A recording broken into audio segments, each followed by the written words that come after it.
সাকিব, বুবলি এবং তাদের সন্তান বীর যখন যুক্তরাষ্ট্রে ঘোরাঘুরি করছে, তখন আবার সাকিব স্ট্যাটাস দিল যে জয়ের জন্য তার মনটা টানছে। হ্যাঁ, মানে তিনি কিন্তু দুই নৌকায় পা দেওয়া সাকিব খান, যে বুবলিকে কাছে টানলে ওদিক থেকে অপবিশ্বাস রাগ হয়, এদিক থেকে বীরকে যদি আদর করে ওদিকে জয় রাগ হয়।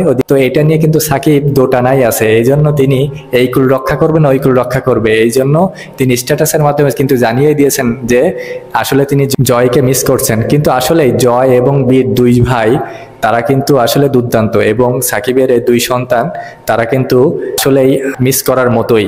সাকিব খান দুইজনকে দুর্দান্ত ভালোবাসেন, এবং অপু বুবলিকে যতটা না ভালোবাসেন তার থেকে দুই সন্তান কিন্তু অনেক আগলে রাখেন। তাতে করে মিস করতেই পারেন সাকিব খান। আপনি কি মনে করেন, এতে করে কি অপু বিশ্বাস একটু জ্বলতেছে ভিতরে ভিতরে? অবশ্যই জানাবেন। এবং সাকিব বুবলি তারা যেভাবে যুক্তরাষ্ট্রের বিভিন্ন জায়গায় গিয়ে তারা একসাথে সুন্দর মধুর সময় কাটাচ্ছেন, এবং নতুন কোনো ছবির একটা আপডেট দিয়েছেন সাকিব খান, সেটা কেমন হয় সেটাও দেখার অপেক্ষায়। আপনি কি মনে করেন? অবশ্যই জানাবেন। ভালো লাগলে পাশে থাকবেন। ধন্যবাদ।